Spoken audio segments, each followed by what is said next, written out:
Welcome to the NCAA Softball Regionals, presented by Capital One. Sun is setting in Durham, and Duke is back after losing in run rule fashion to Arizona in the winner's bracket game earlier today. They get a shot at Marshall, fresh off a win over Howard and searching for their first ever regional final appearance. It is Arizona who waits at noon Eastern tomorrow for a shot at Supers. Game 3 of 3 has arrived, and I'm joined by a former National Player of the Year, Jenny Dalton-Hill. I'm Chucky Kemp. Awkward for Duke right now. 3-hour layoff between games. They're not in their own dugout in their home field. They got to find a way to get it going. Well, and the emotions are high, knowing that this is, if you don't win, you're done for the year. And so both of these programs playing for extended play on this season. They need their best players to show up, and one of them is right at the top of the order in Deanna Jennings. On Deanna Jennings this season, and in this game, in this regional, 4 for 6, perfect in the opener against Howard yesterday. Held to just one hit earlier today, program's all-time hits leader, and leads Duke with 18 stolen bases. She is swinging away confidently right now as well this season, which makes it difficult for defenses. On the other side, Jenny, it's Sydney Burko, and she is just fearless. She is, and she's red hot right now. 3 for 5 in the regional, and all of those hits have been home runs. She leads Marshall in batting average and is the single season record holder in home runs, now 24 on the year. The sophomore transfer named Sunbelt Newcomer of the Year and the Sunbelt Conference Player of the Year.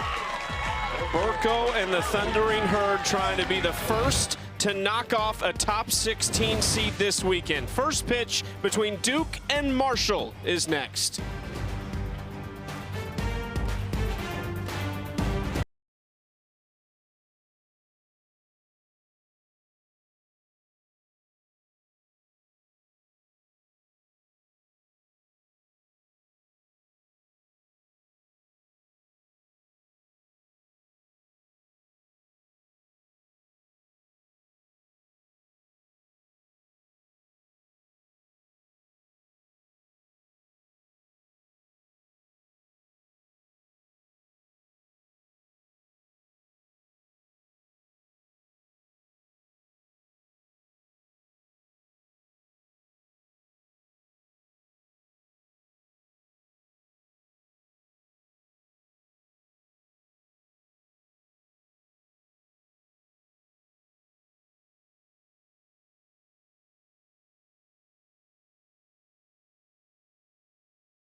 Just about set to wrap up a busy Saturday in Durham at Smith Family Stadium. Duke trying to rebound after losing to Arizona in today's opener. Marshall fresh off a 2-run win over Howard. Let's take a look at the Duke lineup brought to you by Capital One. Deanna Jennings up top, and she is just automatic. And then it's Amina Vega and Jess Oakland. That is one of the best trios in the country, but top to bottom, they can swing it. You have to be careful at the top of the lineup because there's so much speed and base running savvy in Jennings and Vega, and then power with Oakland and Jones and Lamar right behind. That's why it was so shocking earlier when they only scored 1 run on 2 hits against Arizona between Jalen Adams and Janae Berry. So they are trying to come alive in the late game, and they will face off with a senior in Paige Maynard, who has thrown in both of the first 2 games. She gets her second start of the weekend, and she has just been locked in the circle. I've been so impressed with the way Maynard has thrown. She's throwing with quite a bit of velocity, thrown in the mid-60s, confidently relies on her drop to different levels and to both sides of the plate. She needs to challenge these hitters underneath their hands inside to be effective, and she started trusting that changeup more here at the end of the season. 3 scoreless in relief in their win over Howard. No hits, no runs, no walks, and 1 strikeout for Maynard. How do you approach the Duke lineup if you're Paige Maynard, knowing that The strikeouts aren't going to come. That's not the type of pitcher she is. It's not the type of lineup you're facing. So what's the focus? That drop ball is going to be really important in her outing here today. As long as she can keep it on the corners, the ball should be able to stay in the ballpark. First pitch outside, ball one to Deanna Jennings. Duke, a year ago, lost on this field in Game 7, the regional final, and had to watch Georgia celebrate on their field. It's an uphill battle from here. They need 3 wins to move on to Supers for the 4th time in program history. But it starts right now against Marshall in our second elimination game. And it's just so important for Deanna Jennings to set the tone at the top of the lineup. She's done a really good job in this regional. Did she go? She did not. 2-1 count. Jennings has just been able to become a swing away kind of hitter at the top of the lineup, as well as she's gotten older and matured into her at-bats. This is ripped to right field. That's a tough play for Ava Blake. It was hit right at her on the screws. Well, and that's the swing away that has really evolved for Deanna Jennings as she's gone through her career here at Duke. Typically used to be just a slap hitter using short game, but it exposed her with her feet. And when she was getting called out all the time for being out of the box, that swing away has become something she's more comfortable with now. Amina Vega swinging first pitch, fouls that straight back. I'm actually surprised that they didn't put Jennings moving through the box, trying to get herself on, knowing the way that they can attack a defense with speed. It changes a defense, but Vega now hits with nobody on. Just taps this back to Maynard, who makes the play. 2 up, 2 down. I mean, this start could not be better for Marshall right now, getting the top 2 hitters out so quickly. It was a loud out to start the game, but getting Amina Vega on a check swing, that rarely happens. One of the best plate disciplines on this lineup, out on a check swing. Not often you see those two go 0 for 2 to start a game. There is strike 1 to Jessica Oakland. Shortstop from San Jose, California, 2 years at Minnesota. She also played for her dad, Mike, at St. Francis High School. Dad played in the minors. Her mom, Dina, ran track at Cal Poly. She wants to call timeout and talk to the third base coach, Taylor Wyke. And sometimes you're just looking for something to slow down the pace. It seems as though Paige Maynard really rolling through things early in this ball game. So just trying to disrupt the timing of the circle potentially goes into that timeout.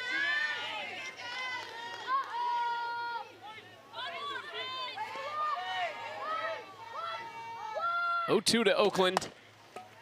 And that sneaks through on the right side of the infield for a 2-out base hit. Not really conventional for how Jess Oakland typically swings the bat. This is a pitcher's pitch, down and away. Not going to be a strike, but exploits that spot, that 3-4 hole, able to punch it right through and put herself on. 0 for earlier today against Arizona, snapped a 16-game hit streak. So trying to start up a new one here in this postseason. That is a hard hit ball and fielded over at second by Atkins. A 2-out single is all Duke can muster in the first. Good start for Paige Maynard and the Thundering Herd.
Nothing doing for Duke in the top of the first of the second elimination game, and now Marshall gets their opportunity at the dish. Let's take a look at the Marshall starting lineup, brought to you by Capital One, and it is all about Sydney Burko at the top. 3 home runs in 2 games, or in 3 games so far this weekend. Abby Darnley also moves up a spot. She had a 2-run home run against Howard. This is a lineup that can really hit it over the wall, similar to Duke at any spot in the order. No, I'm expecting to see a lot of firepower coming out of both of these offenses, but this leadoff hitter, Sydney Burko, is the one that I always circle because you don't want her to beat you.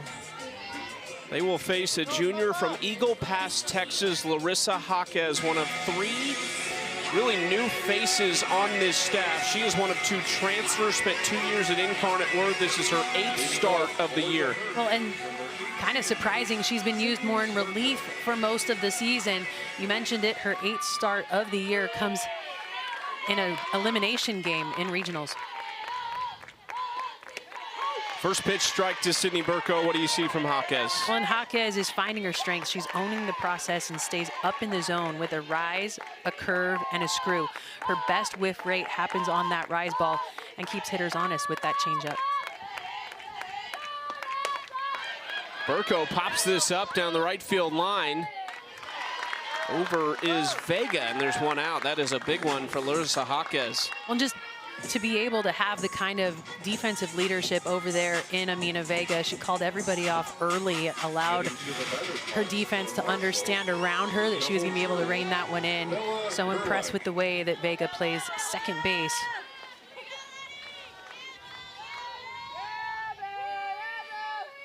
This is another change in the order for Marshall head coach Morgan Zerker, but Bella Gerlach continues to climb up in the order with the way she's swinging it right now.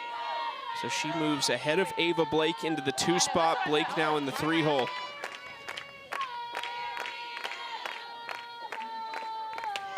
Outside ball 1, Gerlach 4 for 5 with a walk and a home run in the regional so far.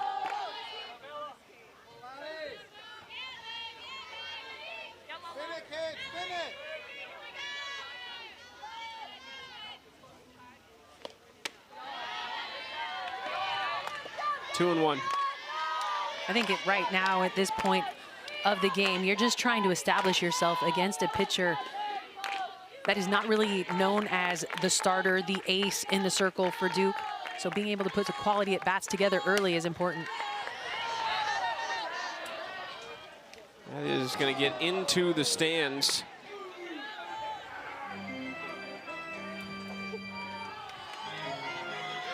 Gerlach spent her first collegiate season at Western Michigan in 2023. The last 3 years in Huntington at Marshall, and is lined behind her head coach over in the 3rd base box.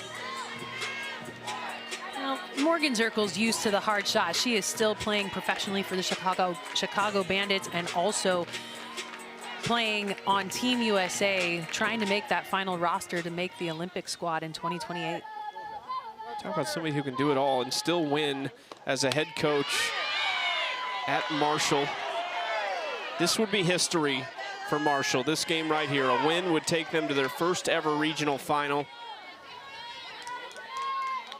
And if they do it with her leading the charge, how fitting would it be, whether it comes this year or in the years to come?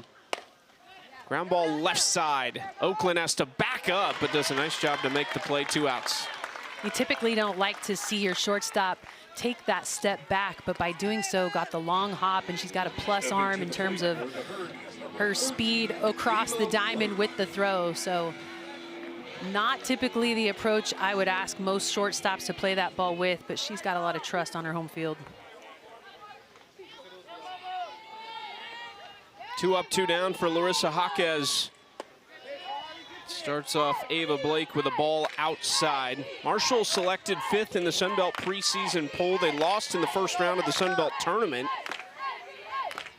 but they are led by the Player of the Year in the Sun Belt, Sydney Burko.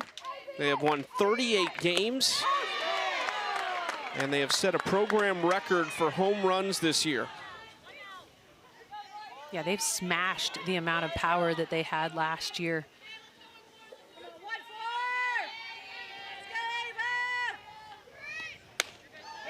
Inside ball 2. Ava Blake, a big part of that. She's got 17 home runs on the year.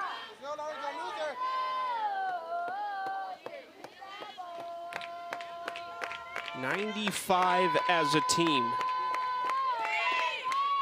That was a home run type of swing, but just underneath it. Well, and that's what you're trying to do. When you've got less than 2 strikes, you're trying to exploit a ball that doesn't move or wiggle at the end. And so luckily for Jaquez, that got a little jump at the end of that pitch to get over the barrel of Blake.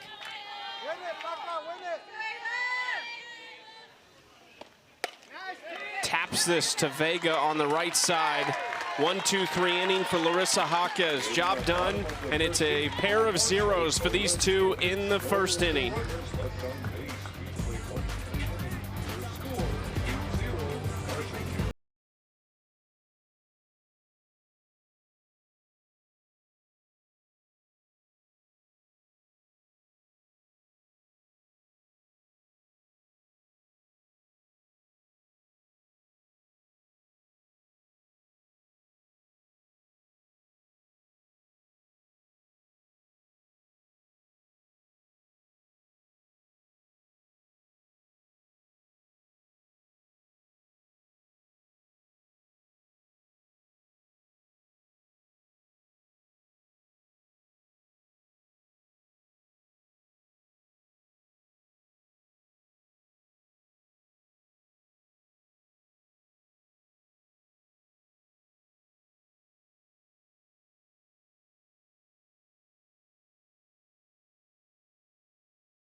The NCAA Softball Regionals are presented by Capital One.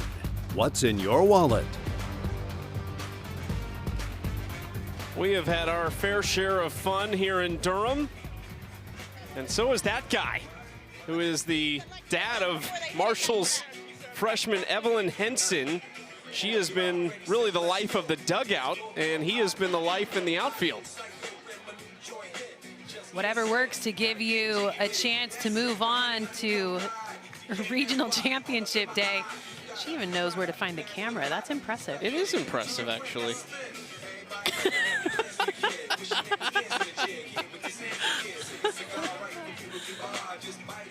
I have a hard time finding my cameras, but she's doing a pretty good job. So is Paige Maynard, after that first inning, retired 3 of the first 4 batters. Jess Oakland had a ground ball that got through the right side, but other than that, a clean first inning for Maynard. Layla Lamar leads it off. She is 1 for 3, a pair of walks this weekend, and how about 2 for 4 with a pair of walks this weekend on 1 pitch. Wasted no time, expected Paige Maynard to try to get ahead early. And as Lamar went right at Paige Maynard, it's a pitch that just was too healthy of a strike on the outside part of the plate. And as a hitter, if you're hunting a zone, you better be able to pull the trigger quickly in and at bat, knowing that Maynard has been able to nip a lot of corners and get a lot of strikes.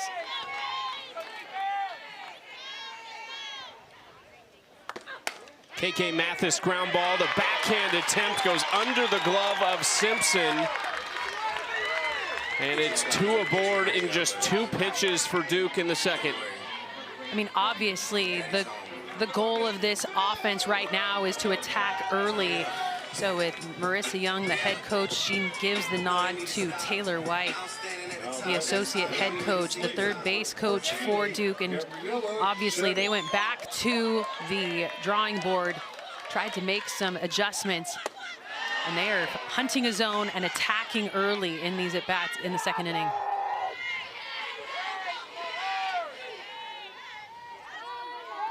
Gabriella Shattuck with 2 on here in the second. Already 2 home runs this weekend. They both came in the opener against Howard.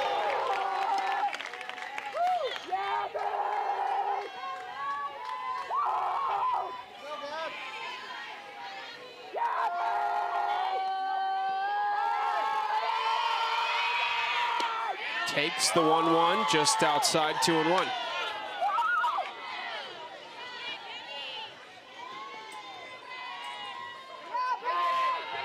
Shattuck entered the double-digit home run club with those 2 jacks in the opener.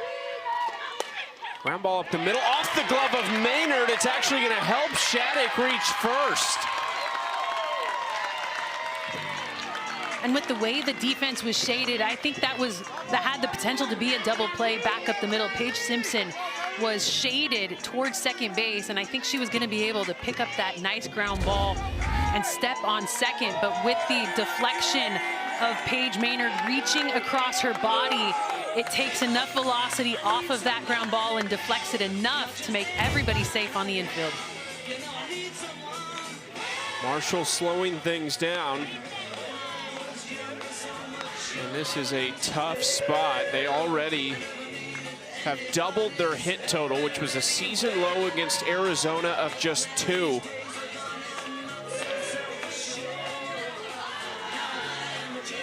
When any way you can find to gain that offensive momentum early is so important. The dugout is already involved, and remember, they are not in their home dugout.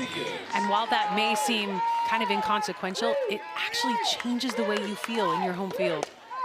Kyrie Rodriguez pops this into right field. It is caught along the line, and it's a great throw. And now there's trouble on the base paths. Mathis is caught between second and third. Lamar kind of bails her out there by getting the attention of the defense. And out there at second base, that was absolutely misplayed by KK Mathis. She saw the way that Layla Lamar took a fake break off of third base and thought that she was going, did not run with her head up, and that was a almost big-time miscue for Duke. Big swing and a miss from Jayla Stafford.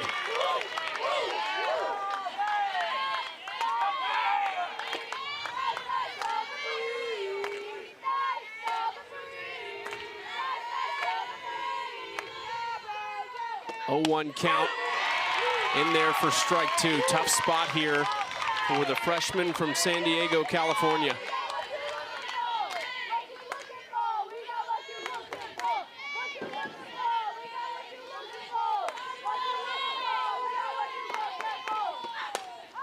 Fouls this off and out of play. But you have to spoil that pitch. You cannot leave it up to the home plate umpire to ring you up on that pitch if it becomes a borderline strike. So good swing to spoil it here at the bottom of the lineup for Jayla Stafford. 0-2 count for Stafford. Swings and misses. 2 outs. Well, and what I would be looking for is my runner at second base helping me out. With the catcher moving that early, I would expect that there would be some signal given from second base to the hitter to let her know the zone that she needs to be looking at. Big swing and miss.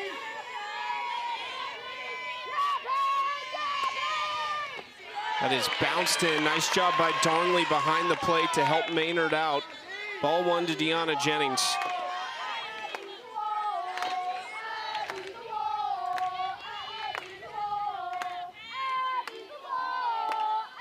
Huge spot for the all-time hits leader at Duke. Jennings to left center! Oh my goodness! A grand slam for Deanna Jennings!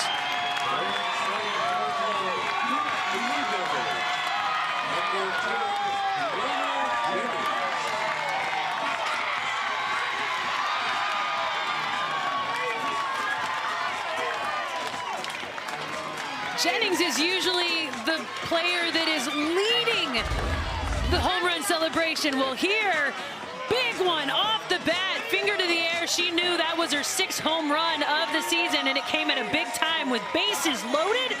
No doubter. Huge home run. men's basketball player, Caleb Foster, loves it. Duke on top with a big Jennings celebration as she hits home plate.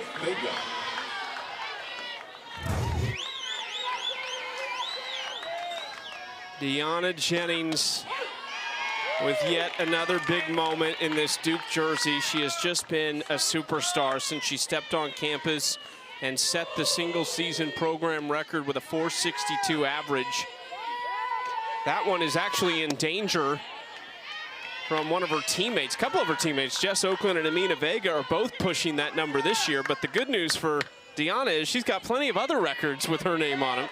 Well, and I think if you had told Deanna Jennings her freshman year that she would be hitting 6 home runs in her senior campaign, pretty sure she wouldn't have believed you. Had not really worked on swinging away until 2 years ago in 2024 when she hit her first home run at Super Regionals at Mizzou.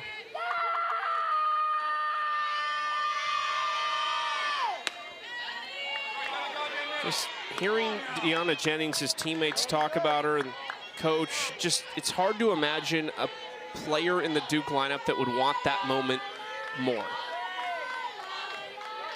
2 outs, bases loaded. Paige Maynard was so close to getting out of the inning. This is off of her glove, and Vega is going to reach. When you look at how this inning has happened, it's just been kind of a bunch of infield singles. Well, when you have a pitcher that rolls ground balls, look at this, taking advantage of no one paying attention. Time was not called.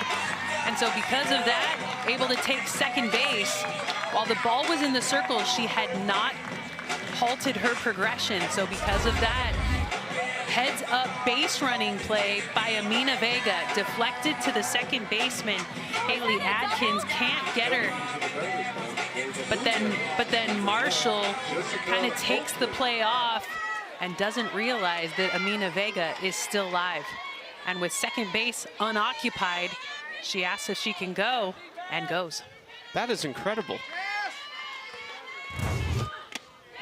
Asking Olivia Watkins if she can go 2 or 3 times. It wasn't very quick. She said, confirmation, please. Well, more than anything, if she went and couldn't go, like if she had prevented herself from making, holy cow! Oh my goodness, Oakland with a missile to center. Duke is running wild in the second.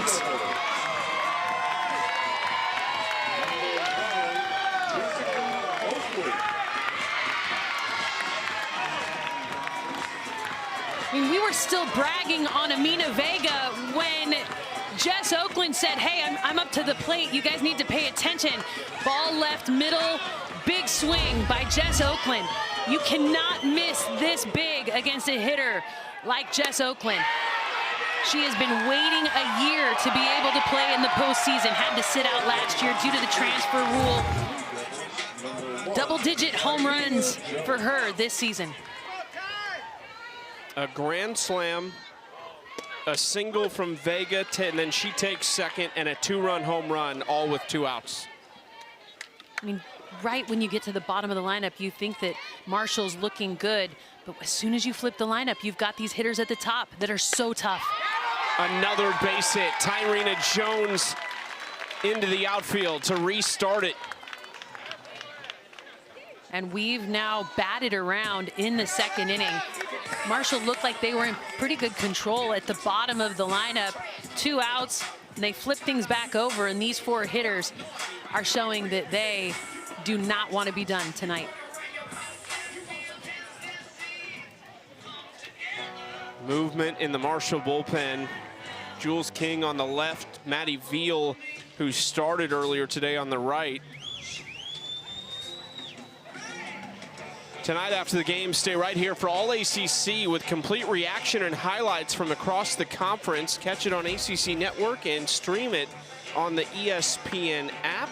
Kelsey Riggs-Cuff and Alex Powers bringing you that show. You know they're watching this game. It's so important to be able to execute in an elimination game. And the way that this Duke offense started, I was a little bit concerned. It seemed as though they were a little bit flat in the first inning. They are flat no more. These balls are jumping off their barrels.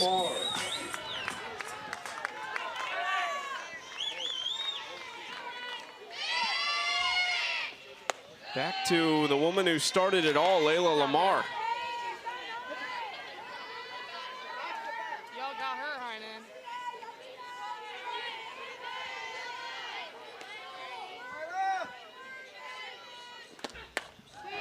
Lamar tries to lay into that and fouls it out of play. We talked about it earlier when Arizona was winning and said, look, it's not all about getting it back in one inning, but this is what we're saying that Duke can do. And obviously they weren't behind in this setting, but they can bury you in the matter of a few batters. It all comes down to pitch selection as a hitter. If you are not hunting the right zone or not on time with your swing, you get exploited, and that seemed to be what happened when they faced Arizona this morning. They erased a 14-8 deficit in the 7th inning against Stanford earlier this year. And finally, the inning ends with Layla Lamar, who started it all. Big swings, Jenny. Talk about a turn of events. Deanna Jennings, grand slam. Huge home run for the slapper turned hitter. And then Jess Oakland, a 2-run shot of her own. Duke sits on top, 6-0.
The Women's College World Series returns to Oklahoma City. Action begins Thursday, May 28th at 12 Eastern, live on ESPN.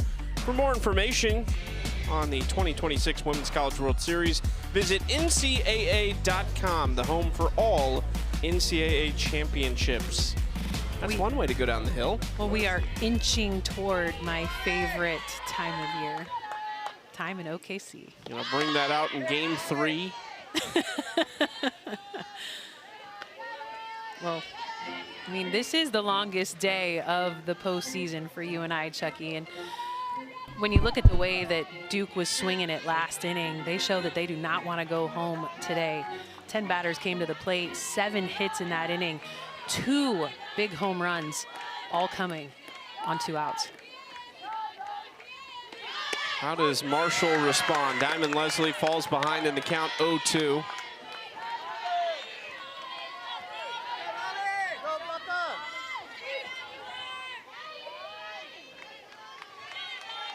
All-conference honorable mention this year. First team all-conference last year as a true freshman as she pops that up and out of play. She was also a member of a 4x400 relay team that set a school record at Centennial High School in Georgia.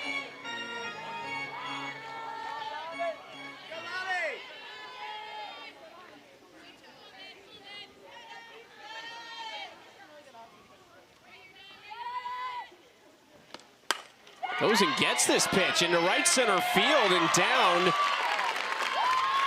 for a base hit. And they had Leslie shaded toward the left side of the field, caught that ball off the end of the bat. I think one of the biggest things that defenses need to do is pay attention to where the pitch is called for. So if that pitch was supposed to be outside, as an outfielder, you've got to be ready to adjust to that pitch to be able to make that catch. Lamar got there to get it in, but it's still a hit. First hit in the 3 games this weekend for Diamond Leslie. It is just outside, ball 1 to Chandler Hoskins, the left fielder. Second-year starter after she redshirted in 2024. Hit .290 last year. The average down a little this year, but the power numbers are up.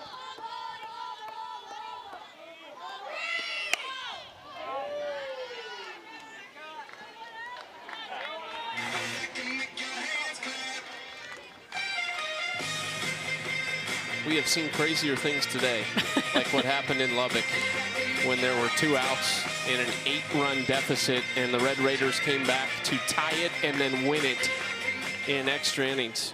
Totally unexpected. I thought that Ole Miss was going to be able to hold on for that win.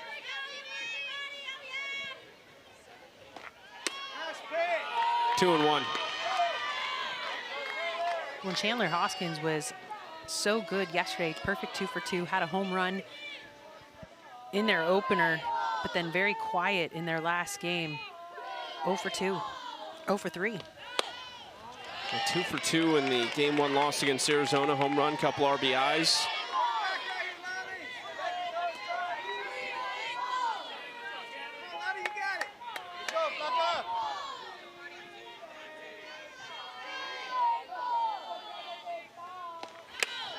Swings through the 3-1 pitch, just got a piece of it, but caught by Rodriguez behind the plate. And that's a really good pitch to swing at, but her front shoulder pulled off so hard that she couldn't really get barrel to it.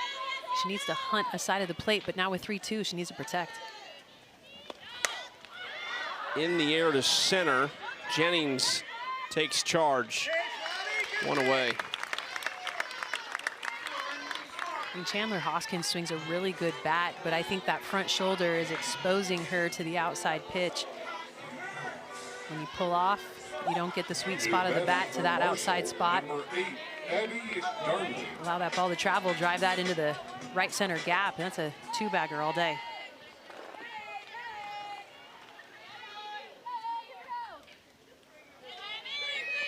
Abby Darnley, she's been swinging a good bat today and barrels that just out in front. This was earlier today against Howard. After a leadoff walk to Haley Adkins, Abby Darnley comes up, 2-run shot.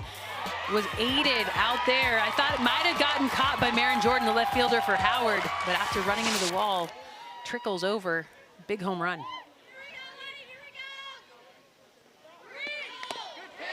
Did just get a piece of that.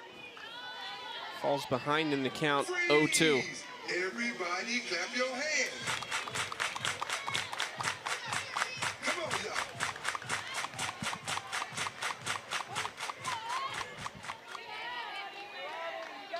You got 200, Flaca. Hard to believe we are just a few hours away from there being 32 teams remaining.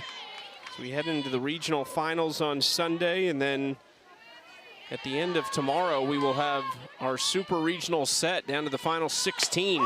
Good spot from Jaquez, and she gets the backwards K, the first of the day. Oh, Chucky, that pitch is just dirty. If she's able to use that one with confidence, it's going to disrupt the timing of these Marshall hitters. I think that's the first time she's thrown it here in the game today, and in a great spot to be able to get the barrel not to come around. Beautiful outside pitch on that changeup. Jaquez has the second best ERA on this Duke roster and the 3rd most innings pitched, approaching the 70 innings mark this year. She led the Southland Conference at Incarnate Word a year ago with a 1.65 ERA.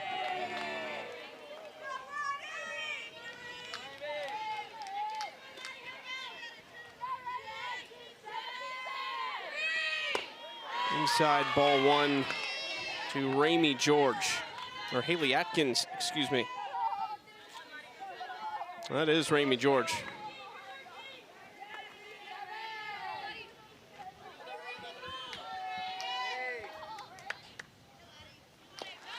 Swing and a miss, 1-2. Well, when you've got less than 2 strikes, you need to be hunting a side of the plate. So in that one, if she was hunting the outside, she needs to make sure that she's letting that ball travel to be able to poke it into the oppo grass. 2 hits in 2 games for George. She started back-to-back after pinch hitting in that first one and goes down swinging. Leadoff single to start this inning, and then back-to-back strikeouts. And went down 2 different ways. Used the changeup to Abby Darnley, and then to Ramey George. Just continued to go off the plate, got the swing and miss to get out of the inning.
Top of the third, Duke leading Marshall 6-0 in our second elimination game. We're joined by Marshall head coach Morgan Zirkle. Coach, obviously not where you want to be, but how do you break this down and make it manageable for your team to kind of see a path back into this? Yeah, I think just timing up this pitcher a little better. We're a little late and then chasing. So I think our offense can do it. We've done it before, but we got to make some adjustments and get ourselves on the board. Well, and we're seeing a change in the circle after seeing fantastic outings by Paige Maynard. Now Jules King, what do you need her to do? Yeah, Paige's drop ball is getting high, so going to go with Jules here. She's going to be more up in the zone, so see if we can get some fly ball outs from her. Thanks, Morgan. Thanks. Here is the new pitcher, Jules King, a junior from Ohio. Second year at Marshall after she started at Division II Tiffin University, and said Marshall was always her dream school, and she's getting the opportunity to play her junior season for that school. Well, this year almost doubled the innings pitched from last season, improved her walk numbers, elevated strikeout numbers. She's been so good for them and has been used in a starting and relieving role comfortably this year. First batter she faces is KK Mathis, who was the second of 3 consecutive singles to begin the second inning that plated 6 runs for Duke. That one gets away to 2-1.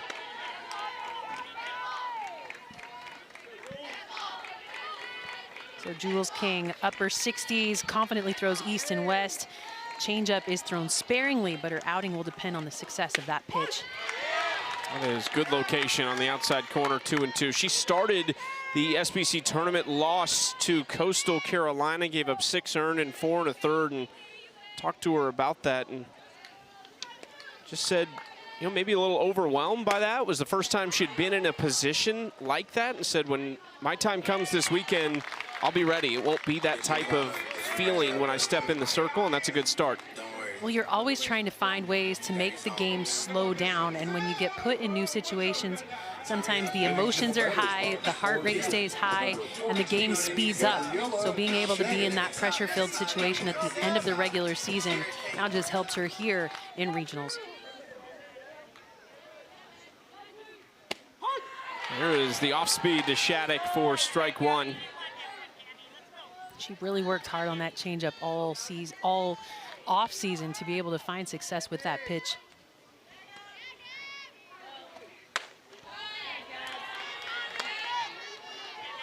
One count here. So Jules King dreamt of playing at Marshall. She went to the camp since she was 8 years old. She's from the Ohio side of the Ohio River. Huntington just sits right off the Ohio River on the West Virginia side. When you see a lot of the Ohio kids and the West Virginia, it all makes sense because it's very close in that part of the country. And strike 2 to Shattuck. One of the things that Jules King said about her performance at the SBC tournament was that she was pressing. And I think pressing is the thing that makes your ball sit flat. You don't focus on your spin. Velocity is not going to cut it at this stage of the season.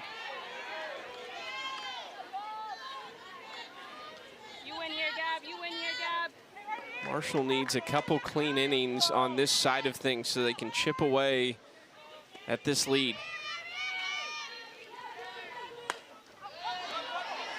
Foul ball into the stands.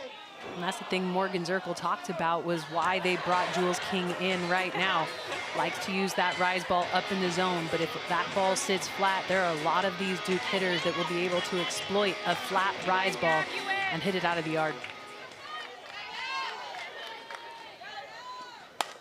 Shattuck ground ball that gets by the diving Burko on the left side of the infield.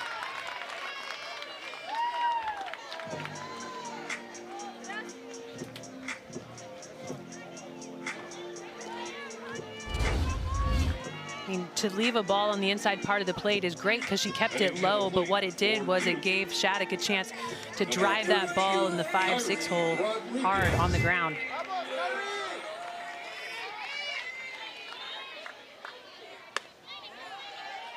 Ball 1 high to Kyrie Rodriguez.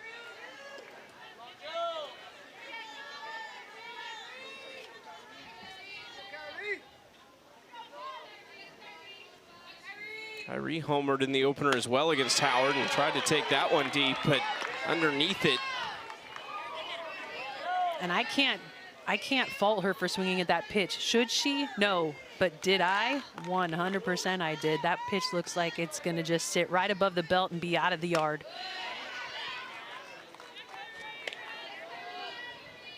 I mean, it's one of those things that when you find success on a pitch, you might as well go right back to it. That's exactly what Jules King did there.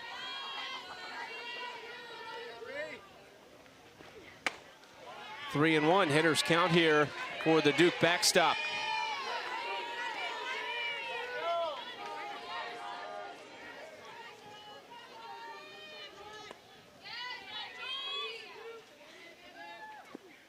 That one gets away. Shattuck hustles to second, but won't have enough time to take an extra base.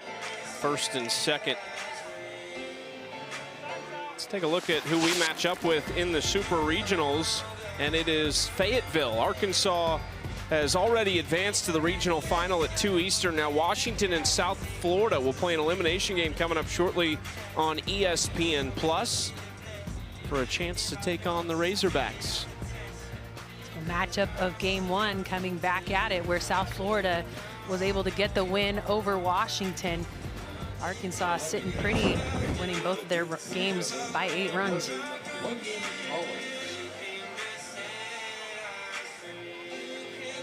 Morgan Zirkle and Drew Calloway out to have a conversation with Jules King and this defense in the circle.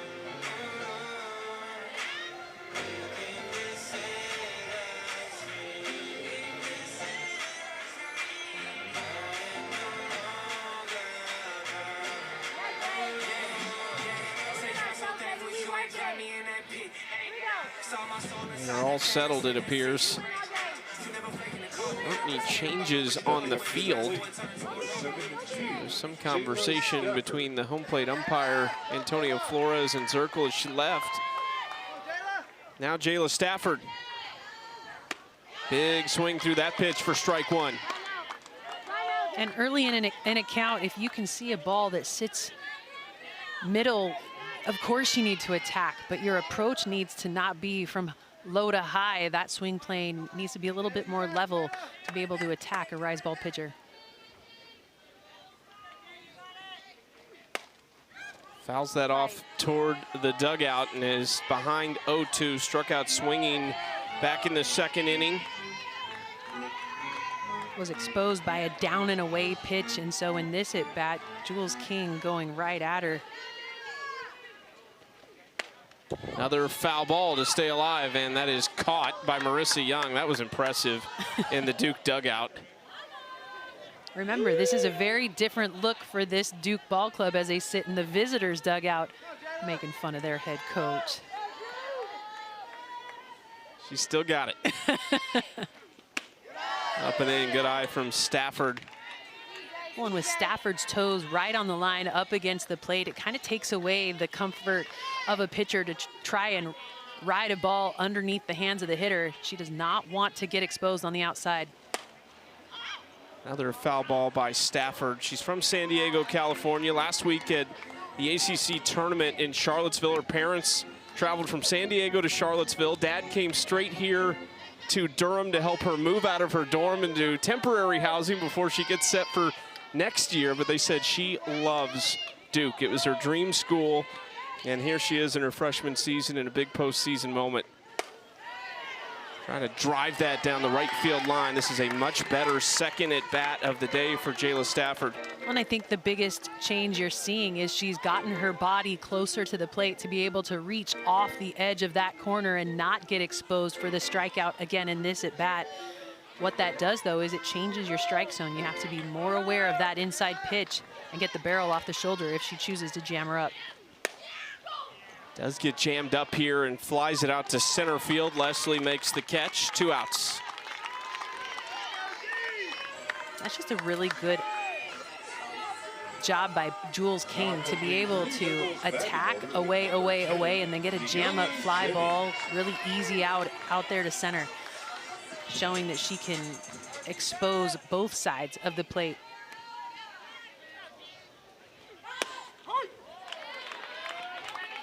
King gets strike one to Deanna Jennings, fresh off a grand slam in the second. That really opened this game up.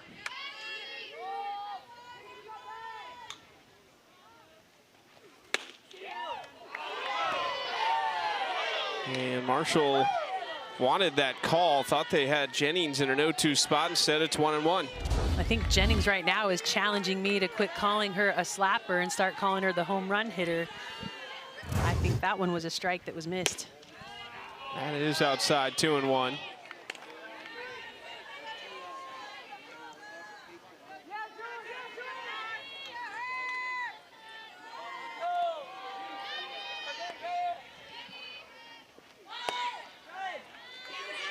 Three and 1. Well, and anytime you see a slapper's eyes moving before the pitcher goes into their motion, they're typically looking to the left side of the field to see where that third baseman is playing. You keep seeing Jennings glance at the third baseman, Sydney Burko, to see if she's going to stay back. Drives it through the right side. They will hold the runner, London Collins, at third base and load the bases again.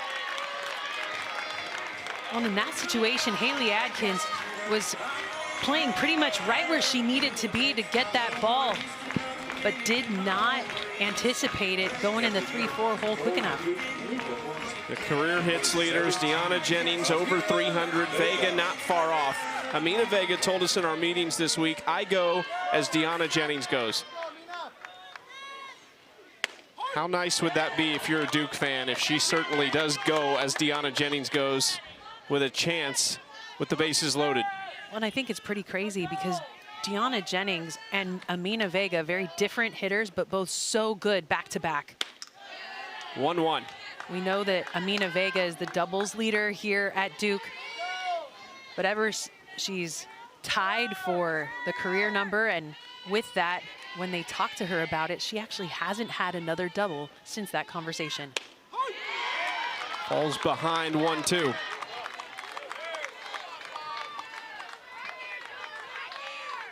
Those two hitters just so hard to handle. Very good on the base pass, and now with the bases loaded, you've got Vega, who swings a big stick. Takes that pitch outside, ball 2.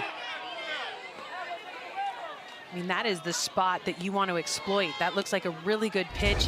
And as a pitcher, you want that to get the call, because this bat right here, Amina Vega, 16 home runs on the year. You don't want to give her anything big. That one a little further out there. Now it's a full count, nowhere to put Vega. And this is one of the most dangerous hitters in the country, knowing she's probably going to get something. Duke had 2 hits earlier today against Arizona. Ball 4. Jules King can't believe it. You don't want to bring that pitch any closer over the plate. You want to nip a corner. That is a beautiful spot. Look at that screwball. Nips the front corner, doesn't get the call, and she is floored that that does not ring up Vega. Well, now you get to Jess Oakland. Oakland is already homered in the game. A 2-run shot, just 2 batters after Deanna Jennings' grand slam. Big swing at that off the handle and out of play. It's strike 1.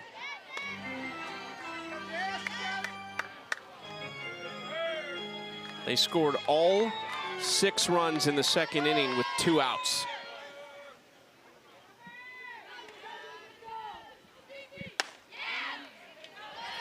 Two and 1.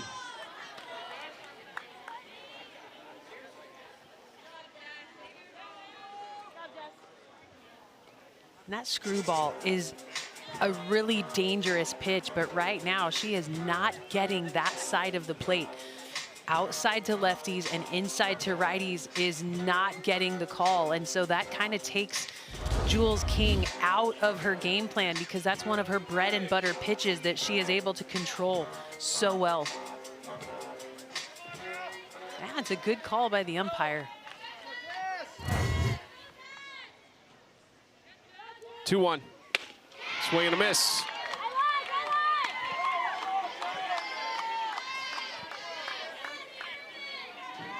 Can King get out of the jam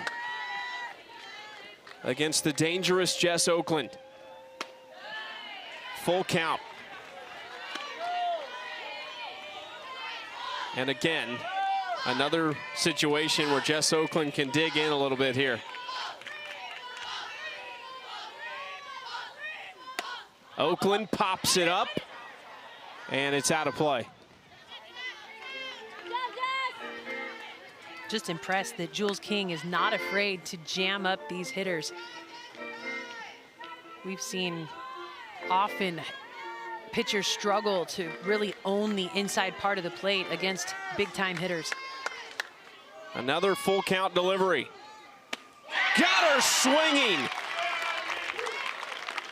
Jules King just bears down and gets it done. King says, if I can't get you with velocity, I'm going to change speeds and get you to swing and miss. Gutsy call, outside corner, but the changeup gets the swing and miss and out of a big jam.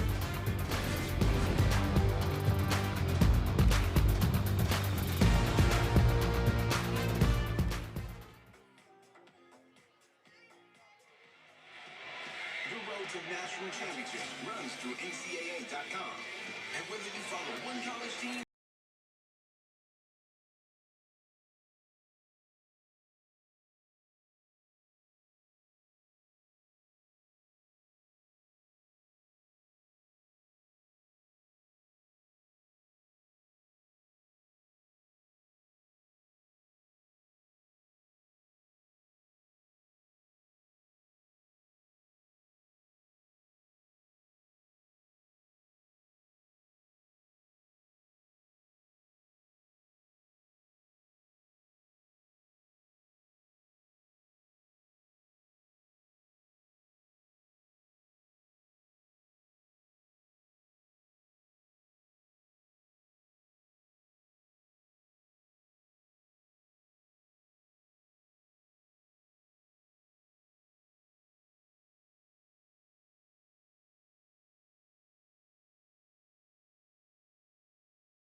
Welcome back to the NCAA Softball Regionals presented by Capital One. Back at Smith Family Stadium, still a great crowd for this third game. And the second elimination game, everyone having a great time. It's been a beautiful day here. We've been right around 75 to 82 degrees all day long, clear skies. And we are just enjoying some good softball. Yeah, gifted a beautiful day here in Durham for some amazing softball. Your favorite day of the postseason, Chucky? Long day, but you're never going to get more softball with more on the line than this. There's so many games across the country. Hopefully everybody's been paying attention to 7 Innings Live to be able to find all of the action up to date. Tara Henry, Tori Vidalis in the studio, keeping you apprised of all the other things going on around the country. You would only mention the analysts in that. How about Chris Budden and Alyssa Lang? They're working too, Jenny. It's your job to talk about them. Come on, we all have our peeps. Real split here in the booth. I'm going to only introduce myself from now on. Wow. Ouch. Outside ball one. Haley Adkins leads it off, then Paige Simpson in the top of the Marshall order. Sydney Burko is due up third.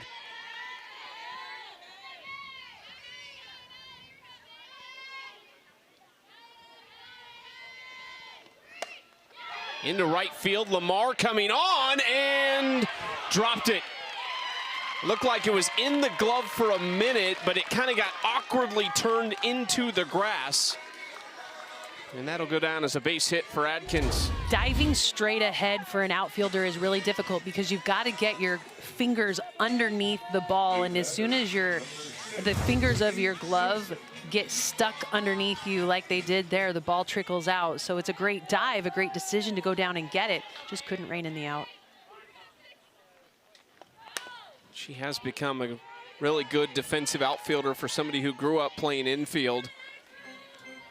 And we've seen earlier this season, she would start games because they needed her bat in the lineup, and then at the end of the games we would see a defensive replacement for her out there in right. It's a very scary play actually when a defender in the outfield dives forward.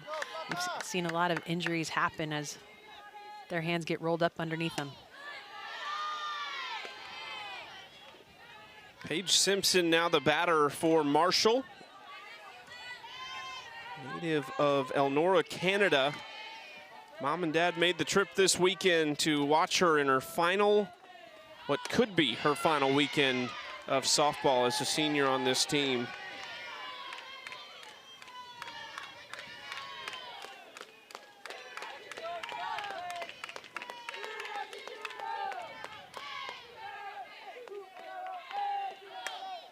Fouled that straight back. Marshall had one of the best reactions of any team in the NCAA tournament when they heard their name called, because it was not an automatic bid, so they were not sure.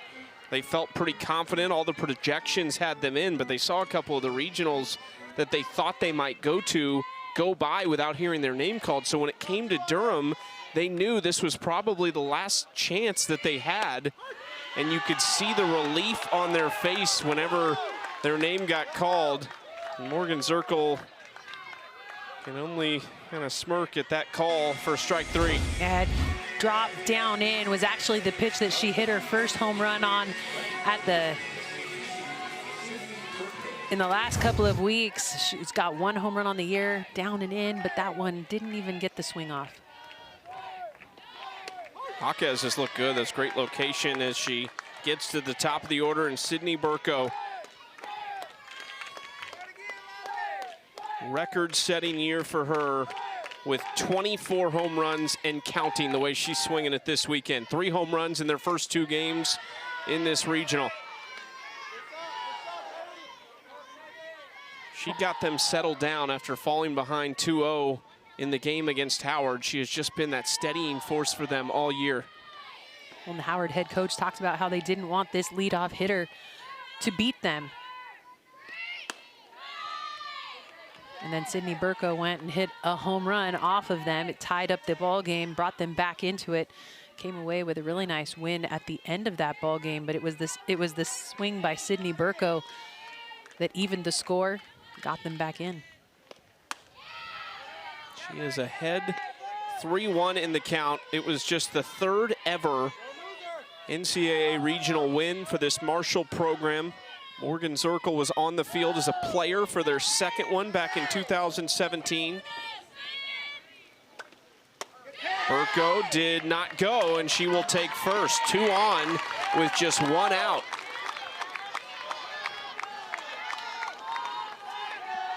I think most teams dance around Sydney Burko knowing that she's swinging a really confident bat right now.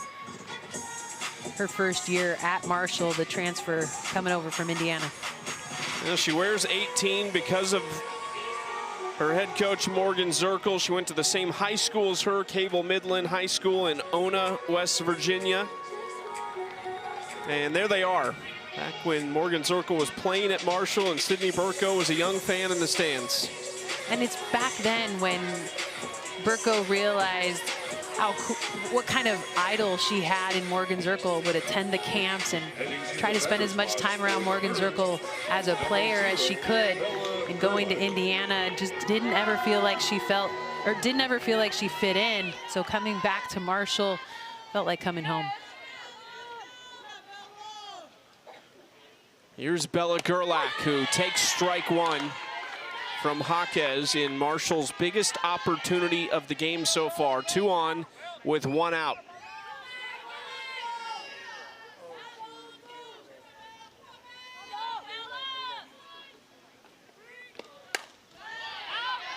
Gerlach behind 0-2.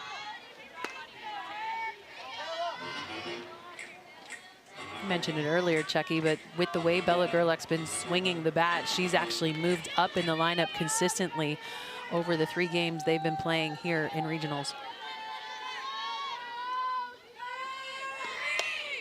Pops this up and stays alive.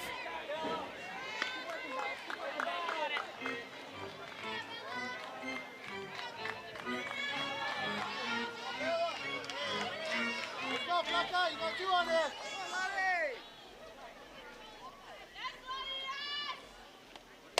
The off speed is playable for Tyrena Jones, and there's 2 outs.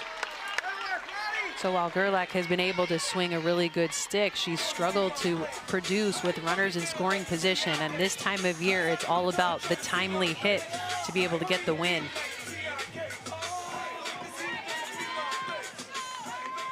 New batter, number 14, Ava Blake. Here's Ava Blake, last chance in the 3rd inning for Marshall. That'll get into the stands.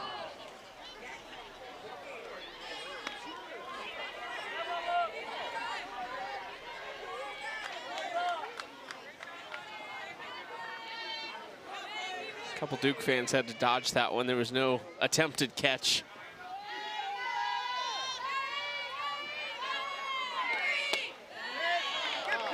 One count. Good pitch, Flaca. Good pitch. This is a big chance for Larissa Jaquez to gain some confidence and to help her team out, just to save arms. You're going to have to win 2 tomorrow if you were able to advance tonight. And you're going to have to do it against that Arizona lineup that's looking pretty good right now. And that's really without Sydney Stewart, their best hitter, doing too much in these first couple games. Sydney Stewart has been very quiet in their opening games here in regionals, anticipating that she's going to be able to turn it up tomorrow. I think that's the thing about big hitters. They might be quiet for a moment, but you can never take a pitch off with the way that hitters like Sydney Stewart swing the bat. You can't make a mistake in a weak moment.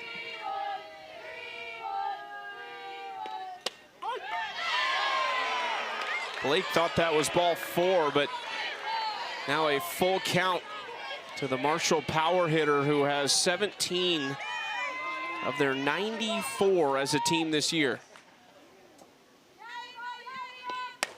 Line shot right to Tyrena Jones to end the inning. 3 scoreless for Larissa Jaquez in the circle for Duke. We'll talk to her head coach next.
of the 4th inning. We are joined by the Duke head coach, Marissa Young. Coach, we talked kind of off the top. It's an awkward situation for you. You have a 3-hour break or so. You come out, you're not in your own dugout. What did you do to keep them focused so they could play like this? They really got together in our locker room and just regrouped. And we talked about prior to game, getting yourself back up and not coming out flat. And I think they've done a great job of that. Okay, now, Coach, you always pride yourself on being pretty even keel. That trip to the circle, you showed more emotion than we are used to. What was going on that trip to the circle? I just went out to remind Lottie that that was actually a really good walk to their leadoff hitter. And she is going to bounce back and get the next one.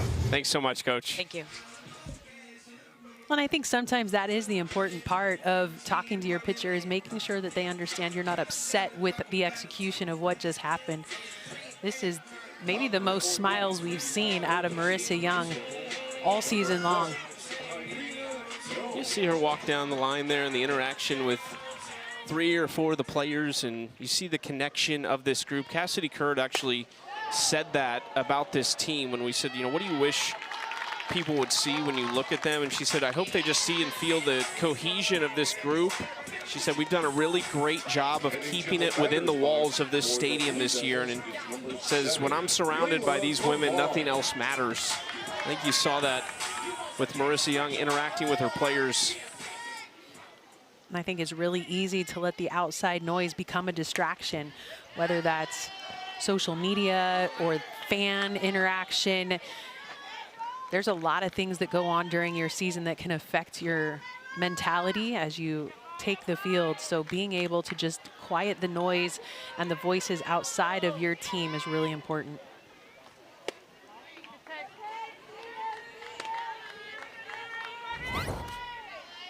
One count for the rally starter in the second. Layla Lamar working against Jules King. And Lamar wants to talk to Taylor Wyke. And I think what you're seeing is the effects of that dive out in right field. It's the left wrist of Lamar that she's really feeling right now. You can see her continue to manipulate that hand. It's a scary moment when an outfielder dives and the glove rolls up on them. Right there, very awkward positioning of her body. And it's a really important wrist in her at bat because that's the side of her body that supplies the power of the swing. Duke has depth, of course, but she is such an important piece. And there's a rhythm to the top of this Duke order. I mean, we've done a lot of Duke games this year. 1 through 5, I can pencil it in a week before we have them. It will not change. 6 through 9 will fluctuate a little bit, but Layla Lamar in the 5-hole is automatic. It is automatic, and having her in that spot just feels comfortable. I think at the beginning of the year, she was trying to establish herself as an everyday starter. Didn't start this year in that right field spot. Had to earn it as she came here as a transfer, and her mom is the head coach. Chopper right side, Lamar using the wheels, an infield single for Layla Lamar. So not a typical Layla Lamar swing. Used her wheels to get down the line. I think we're going to see a pinch runner for her, but by jamming that ball deep into the dirt, a couple of hops gave her time to get down the line. She just became very right side heavy in that swing, knowing that that left wrist was giving her some pause. She takes a seat. Her 3rd hit of the weekend. A couple walks to go with it as well. They're just kind of talking things over here. Ariel Kruger will pinch run for her from Van Buren Township, Michigan, a freshman. 30th appearance of the season for Kruger. She has scored 12 runs on the year. Strike 1 to KK Mathis. Mathis, a native of Westchester, Ohio, played 2 years at James Madison. She's a former Ohio Gatorade Player of the Year.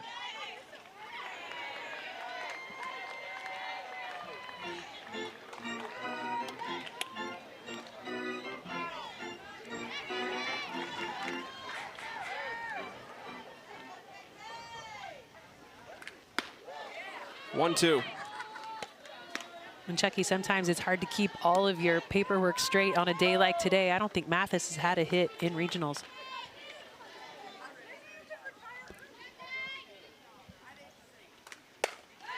There you go. Straight back up the middle. There's a hit. You weren't confident a minute ago, though, about whether she had or not. She had one earlier. But to be able to come away with that pitch right back up the middle, not trying to do too much, shows a very simple approach at the plate to hit it right back where it came from. A very scary moment in the circle by Jules King. That ball almost caught too much of her.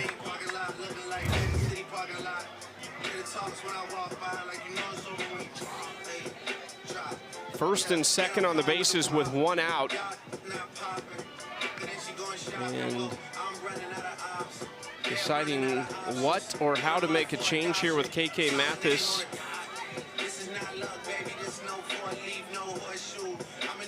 When we see the change happen sometimes out in left field with KK Mathis coming out of the game. So by running for her here, she does come out of the game and figuring out how she will be re-entered. Will she pitch? Will she go back on defense? Or will she just stay out of the lineup until we come back around to this spot in the lineup? Adeline Matthews running. Couple pinch runners out there. Kruger and Matthews now. Well, and I would anticipate that Matthews will then take over the left field spot for Mathis in the next half inning. Ball one from King. Down and into Gabby Shattuck.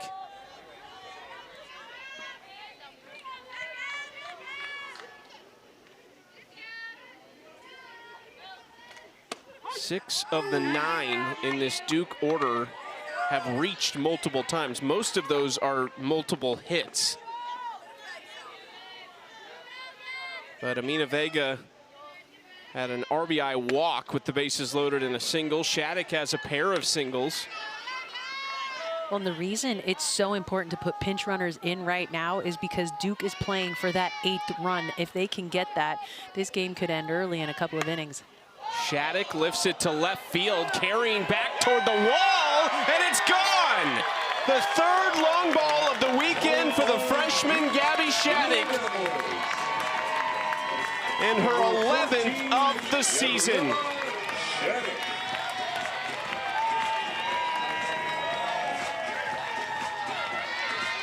Big swing by Gabby Shattuck. She gets to come back and be celebrated by her teammates. You mentioned it, it's her 11th home run of the year, and when you throw a pitch to the inside part of the plate, if that's where Shattuck is hunting, it's gonna be a long fly ball. This one able to stay just inside the foul pole off of the flagpole. Big swing, and now Duke sits in run rule territory. Stepping up to the plate, number 32, Kyrie Rodriguez.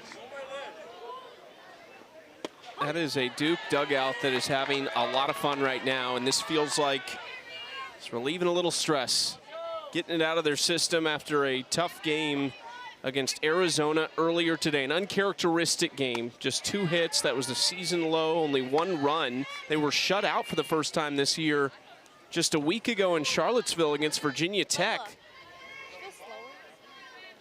Tyrena Jones is eating a sandwich. She's feeling good. Feeling comfortable. They obviously went back and regrouped.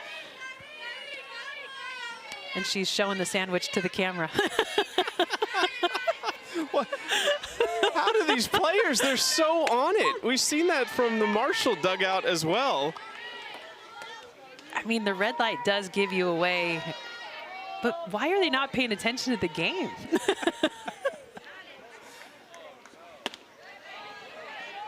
Outside, this is Kyrie Rodriguez at the plate for Duke. Tyrena Jones flew out to start this inning, and then back-to-back singles and the 3-run home run from Shattuck.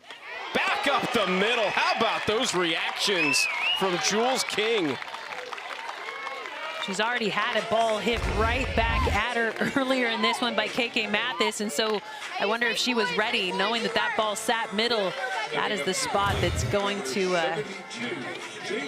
be important for her to miss. She needs to find corners.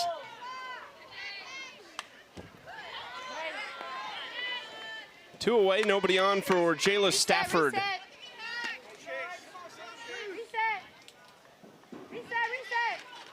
You work, baby, all day.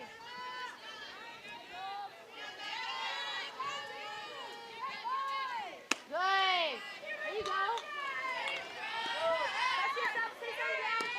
1-1 count to Stafford, who struck out and flew out in this game so far.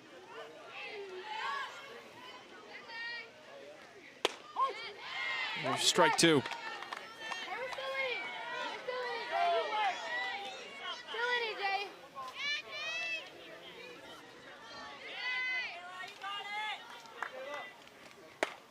Stafford going to right field, tailing foul, and it's a great hustle from Ava Blake, but just off of her glove. A lot of softball still going on throughout the country. Don't miss a minute of it. In these NCAA softball regionals, we take you to the best live action on this 7 innings live show on the ESPN app. Every game and every big moment on the road to the Women's College World Series on the ESPN networks. Who's in the studio, Chucky? In the studio is a combination of Chris Budden and Alyssa Lang with Tori Vidalis and Tara Henry. I thought you weren't going to talk about the analysts. Well, I'm a team player. Somebody has to be. Touch your hand. Touch your hand. Good. There you go. Stafford takes ball 3. Good thing I can set you up. You gonna win one team today.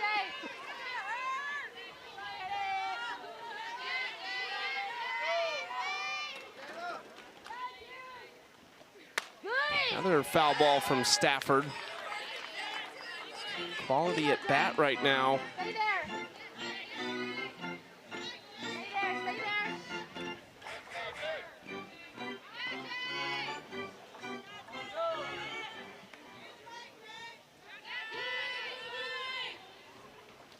Good. Ground ball back to King, fielding her position well. And that'll do it for the 4th inning. Gabby Shattuck with a 3-run blast. Duke in run rule territory, but Marshall still a couple opportunities. The top of the 4th inning, 4-2.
The NCAA Softball Regionals are presented by Capital One.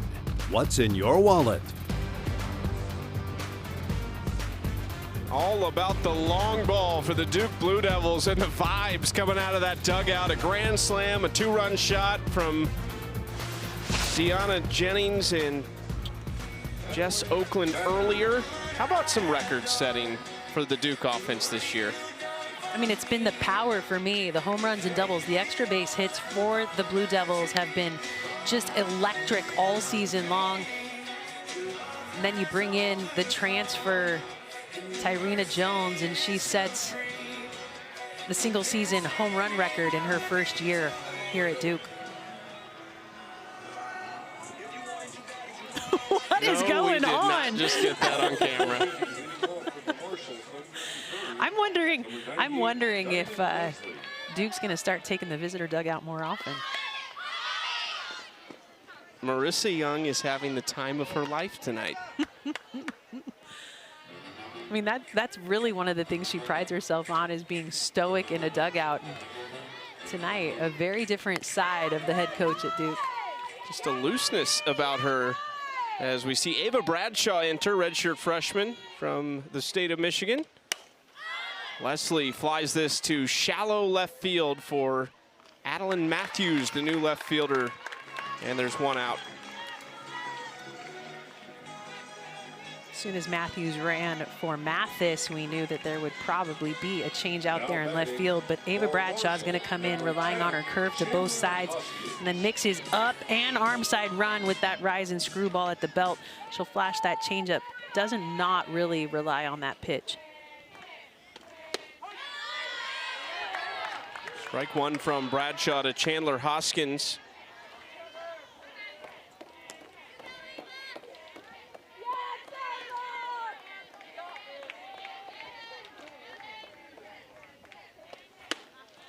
Up and away, ball one. Both of these programs set the single season program record in home runs. Both are top 15 in the country in the long ball category. Last year it was doubles for Marshall. They turned doubles into home runs. This year they hit 78 doubles a season ago. That was their fourth most in their program's history. This year the doubles have dropped down in the mid-50s, and the home runs have risen significantly.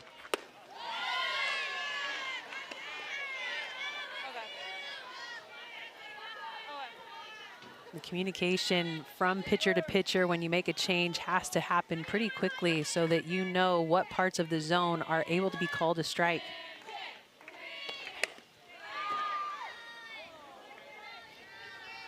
Fouled down the left side. It is a new catcher out there for Ava Bradshaw as well, and Gabby Shattuck, who just hit a 3-run home run in the 4th inning. This is actually the one area where Gabby Shattuck's probably working the most as they get the strikeout of Hoskins for out number 2. Being able to get that outside corner swing and miss is really important for Bradshaw to be able to use that curveball outside. A lot of emotion coming out of the circle for the redshirt freshman.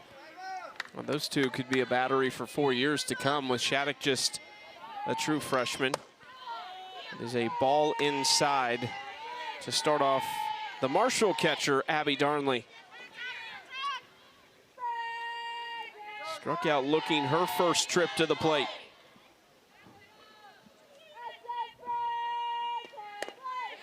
Ground ball back to Bradshaw. It's a 1-2-3 inning for Ava Bradshaw out of the Duke bullpen as we go to the 5th. A 10-run Blue Devils lead.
big storylines on day 2, elimination Saturday. Texas Tech was done.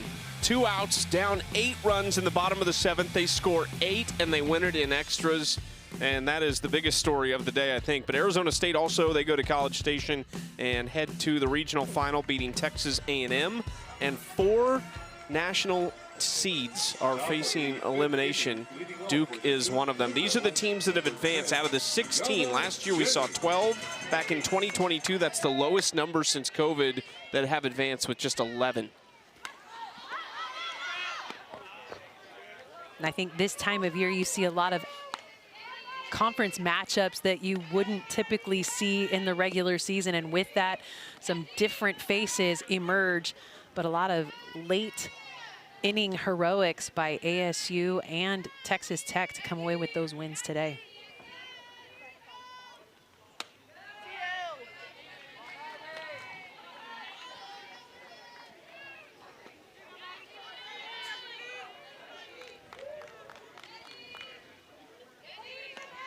Top of the order for Duke. Leading off this 5th inning, Marshall will have 3 outs to work with to try and keep this game alive as Deanna Jennings swings through that 1-1 pitch and falls behind 1-2 against the new pitcher for Marshall, Maddie Veal, who started against Howard earlier today, threw well, sophomore from Noonan, Georgia.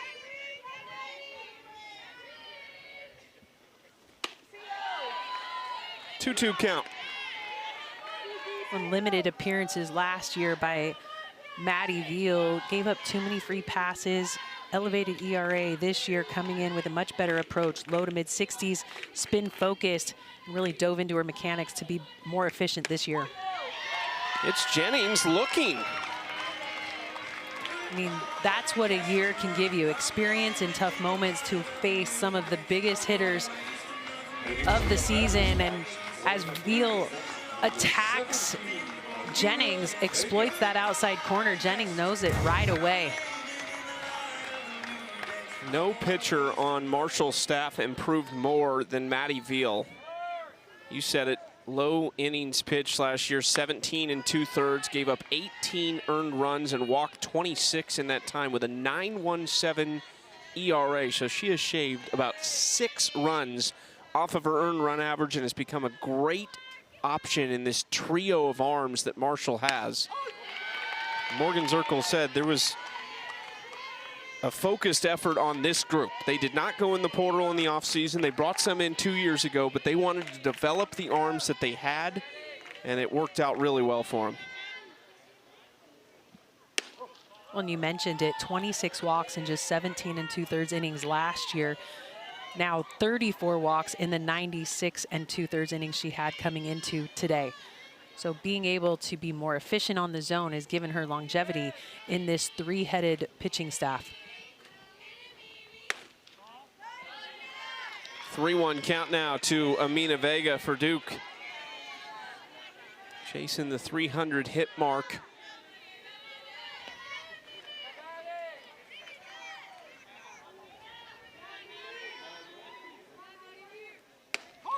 There is strike 2.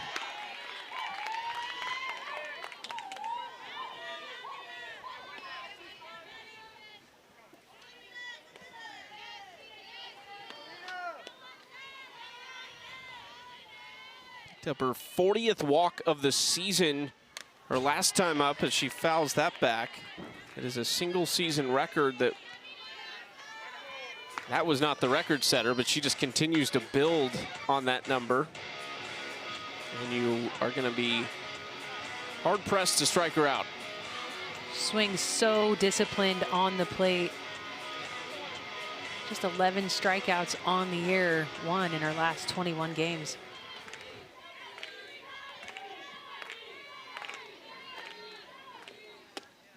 Ball 4.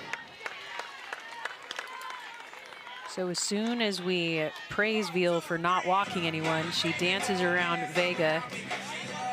But I don't think that's a bad walk. The problem is you're sitting at a part of the lineup where there's a lot of potent bats that you have to try to pitch around. Tonight after the game, stay right here for All ACC with complete reaction and highlights from across the conference. Catch it on ACC Network and the ESPN app. I know one other ACC team in action right now at least, and that is Stanford, who is up big on Princeton as they try to set up a rematch with Oklahoma State tomorrow. That's like a full circle moment for Stanford and Oklahoma State. They played in the season opener. Stanford beat them twice on the opening weekend of the season, but Oklahoma State beat them in the winner's bracket game today. Clemson is also playing. They're up 2-1 on UNC Greensboro late in that game. I was like, wait, how'd I hit that? And Virginia, Indiana are getting started in Knoxville for a chance to take on Tennessee tomorrow. That was an epic win by Virginia yesterday. Up by 2, or Indiana was up by 2 runs heading into the 7th. Big comeback win by Virginia to advance in the winner's bracket.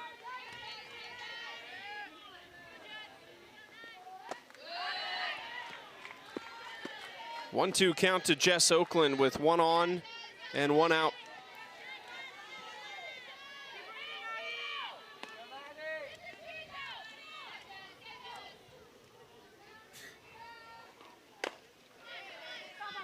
Is fouled down the third baseline. Couple others to keep an eye on. Boston University is closing in on advancing to an elimination game tonight against Ole Miss, and that will be interesting to see how the Rebels respond after a little bit of a collapse in the 7th inning of that game against Texas Tech.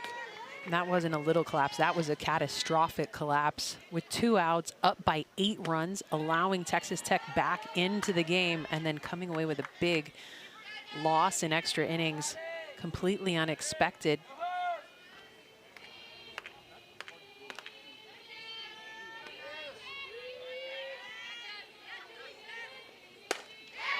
Oakland into right center field, and a running catch out there by Ava Blake as Vega has to scurry back to first. The way that ball jumped off the bat, I thought it was going to have a chance to get to the wall, but not with the way Ava Blake was able to track that ball down. Great attack on an outside pitch, allowed it to travel, get deep into her swing, and then Ava Blake, big hard throw over to try to double off Vega. With 2 outs, Tyrena Jones went around on that pitch for strike 1. She's 1 for 3 with a single tonight. My fault, twin. No? Thank you. I was like, what am I doing? Jones to left center field and deep, and a little miscommunication in the outfield. The ball is going to drop. Jones is all the way around to third, and another run scores.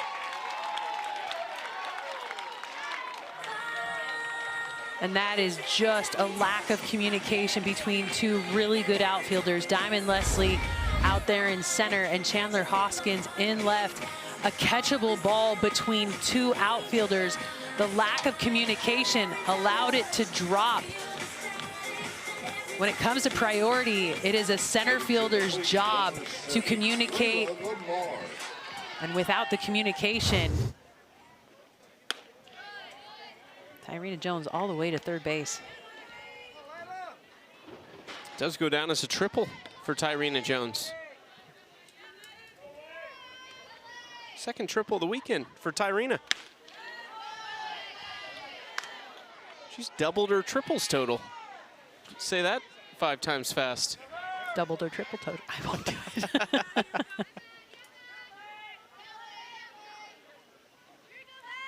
Good to see Layla Mar back at the plate. After kind of shaking that wrist earlier on her glove hand. She does come back in for this at bat. I think it's still tender, but they're going to have to give it some treatment tonight to make sure that she's ready to go for tomorrow. Strike 1 in the 3-0 count from Veal.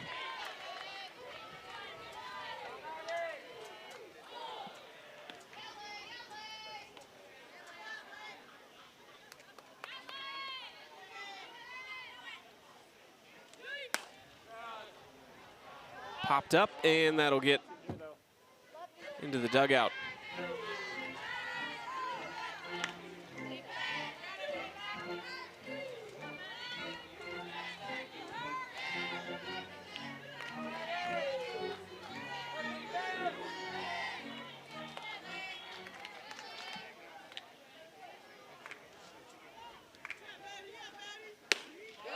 just outside as Lamar walks and reaches for the third time in 4 plate appearances. Second walk given up in this inning. The Women's College World Series returns to Oklahoma City. The action begins Thursday, May 28th at 12 Eastern, live on ESPN. For more info, visit ncaa.com, the home of all NCAA championships.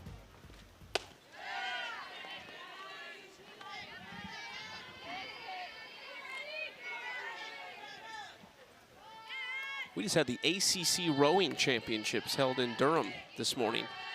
Speaking of Lifton trophies. They were done by 10:30 a.m. though. So it's not my kind of event, Kenny. Maybe starting at 10, but I'm not trying to do an 8 a.m. event. no, I'm not very chipper by that time of the day. Swing and a miss from Addie Matthews. 1-2 count to the Duke left fielder who entered this game for KK Mathis.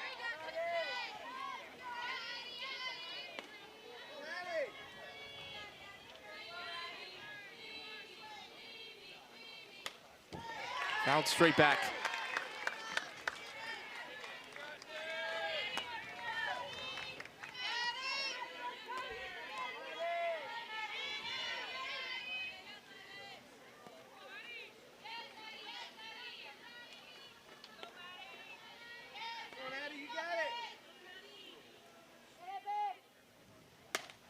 Popped up in foul territory, and that's gonna fall. Well, with the kind of leadership you have over there at third base by Sydney Burko, she's playing deep, and so it was gonna require quite a long journey for her to be able to rein that in. With her playing behind third base, she took a step back first. So it was going to be up to the catcher to be able to get that catch. It's almost like Darnley heard something at the end. She kind of was reaching out and then pulled back. I don't know if somebody said something at the end that she thought was someone else calling her off. 2-2. Well, it doesn't end up mattering. Matthews goes down on strikes, and Marshall has one more opportunity. They'll need 4 runs to keep the game going. 7, 8, 9 coming up for the Thundering Herd.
against Capital One. Rewarding performance. I've called her a slapper for most of her career, but I don't think I can anymore. Big grand slam. 4 ribbies in one swing for Deanna Jennings, her 6th home run of the year. And for a player who is often celebrating everyone else's home runs, she gets to be able to be celebrated. That one happened back in the 2nd inning. We've got 11 runs on the board by Duke. First career grand slam for Deanna Jennings. And now Marshall needs 4 runs and are down to their final 2 outs as a hard hit ball off the bat of George. But a quick first out for Ava Bradshaw. I'm impressed that it didn't require Jess Oakland to shuffle through that throw, fielded off the backhand and then flat-footed threw all the way over to first base for the first out of the inning. Only 4 seniors on this Marshall team. They are in a good spot to be a force in the Sun Belt Conference for the foreseeable future under a young head coach that this team loves to play for, but their time is running out here in 2026. Driven to right field, a base hit for Haley Adkins. I like that play by Layla Lamar out there in right field, knowing that that ball was going to be hard to come up with as a catch. She played it a little bit more like an infielder, trying to get the out at first base in case the hitter Haley Adkins wasn't hustling down the line. Don't forget, you can catch all the action in the NCAA softball regionals on the 7 Innings live show on the ESPN app. Every big game, every big moment on the road to the Women's College World Series. That's what I'm going to be watching the rest of tonight after this one's over. Stepping up to the plate. Sydney Turner runs over at first base. And here is one of those seniors for Marshall, Paige Simpson. Only 2 years in the jersey.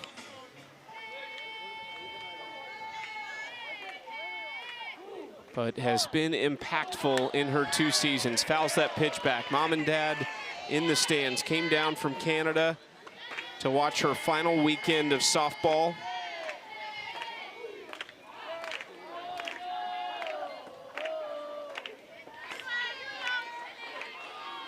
Oh for 1 with a strikeout tonight. We talked about this at the end of the regular season when we were at Boston College.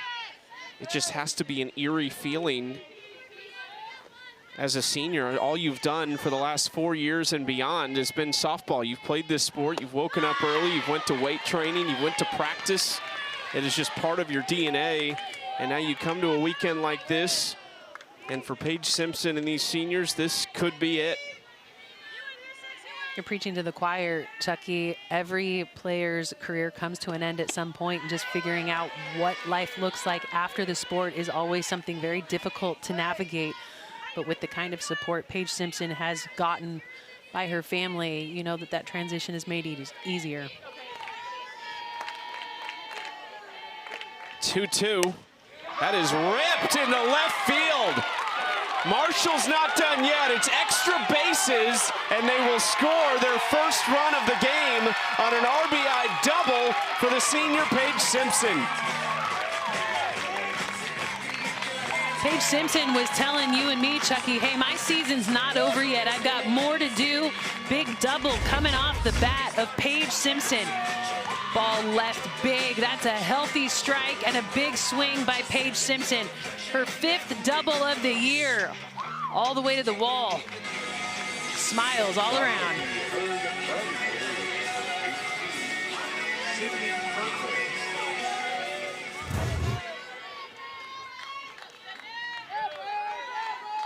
Fifth double of the season. And now Sydney Burko in the top of the Marshall order. Still just 1 out in this inning. Gabby Shattuck wants to talk things over. And Marissa Young comes out as well. This is a dangerous bat here, Jenny. It is, and with Sydney Burko to the plate, they just need a couple runs to extend this game. She has been dynamite at the plate. All 3 of her hits coming into tonight had been for the home run. No doubter over the left field wall. Lots of power coming out of this sophomore transfer, Sydney Burko, her first year on campus for Marshall, was the SBC Newcomer of the Year and also the Player of the Year. It's 441 with runners on base, even better than her fantastic season average of 386. I would be surprised if they give her anything close to the zone in this at-bat. Be interesting to see, too, what Morgan Zirkle does with Burko next year. She's been in the leadoff spot here, but with the ability to produce runs, you wonder if she doesn't drop back into the 2 or the 3 hole moving forward. She'd be somebody who'd drop a 70 RBI type of season. Well, and a lot of times the leadoff hitter only comes to the plate with nobody on once.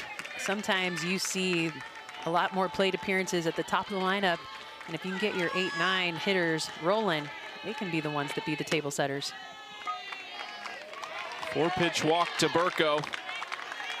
First and second, and now the runner that could extend this game comes to the plate for Marshall.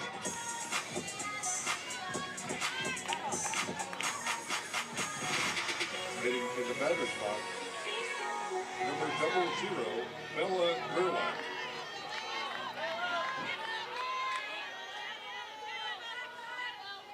Bella Gerlach rips the first pitch foul. To think if you're Duke, you don't want this to go any further. You don't want to have to potentially use another arm out of your bullpen, and certainly don't want to see a Marshall team get hungry in these last couple innings and make a run at you. Well, and more than that, this is a hitter that can leave the yard on one big swing, which would force an additional inning. There is strike 2 to Gerlach.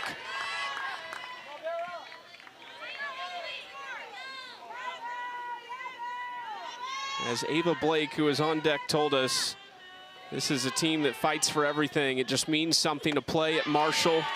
There's history at the university, of course. They are not going to go down without a fight.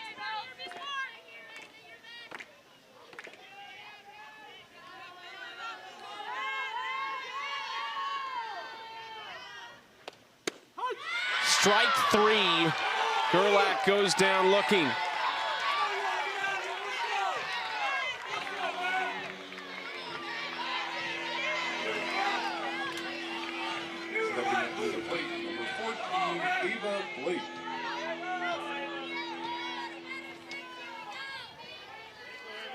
Last chance for Marshall, and it's the sophomore Ava Blake who takes ball 1.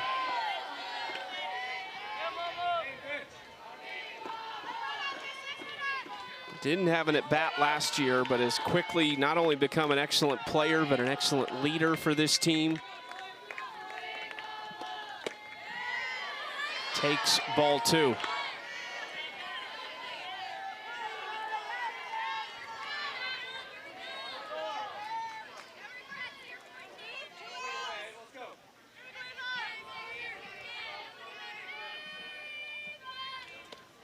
Inside, 3-0 count. That's quite the rally cap, Chucky. It's the Bison. Nope, that's the Thundering Herd. And remember, Buffalo and Bison are actually very different. You made me look it up before the game. But their mascot, it's Marco the Bison. It's Marco the Buffalo. Is it? It is. Okay. I think you gave me bad facts then. Bison was Howard. Thought I read Marco the Bison. I might have to get confirmation on this. 3-1 count to Blake. Inside, ball 4. Now the bases are loaded. We're a swing of the bat away from this getting a little interesting here in Durham. I mean, the way you tell the difference between a bison and a buffalo is actually bison have a large shoulder hump and a massive head and a thick beard. So I'm pretty sure that's a buffalo out there on the hill. See, I'm telling you, it's Marco the Bison is his name, though. I think you might be right on the hat, but the mascot is Marco the Bison. Well, I don't even know how to respond because they're scientifically different species.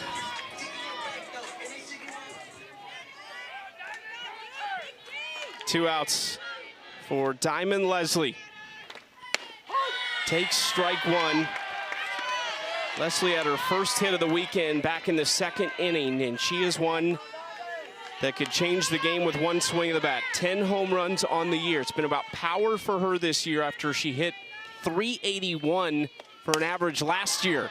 In the air, it won't have enough. Jennings under it, and Duke is moving on to the regional final. So impressed by the way Duke was able to respond after a pretty quiet morning against Arizona. And then you look at the way that Marshall was able to represent themselves under third-year head coach Morgan Zirkle. An impressive showing by the Thundering Herd here tonight. Yeah, season to be proud of for Morgan Zirkle and her young coaching staff and this young team. Something to build on. But we are down to 2. The regional final is set. Noon Eastern, Arizona Duke, a rematch from our first game today. The if necessary would be played 30 minutes after the conclusion tomorrow. It'll take a big day from the Blue Devils, Jenny. They'll have to beat Arizona twice. They will, and Arizona swinging some really hot sticks right now. It's going to be a battle to the finish to see who comes out of this regional. We will see you tomorrow at noon Eastern. Network to be determined. For my partner, Jenny Dalton Hill, big thank you to our crew here in Durham. Awesome folks. We send you to the ACC Network studio with Kelsey Riggs-Cuff and Alex Powers.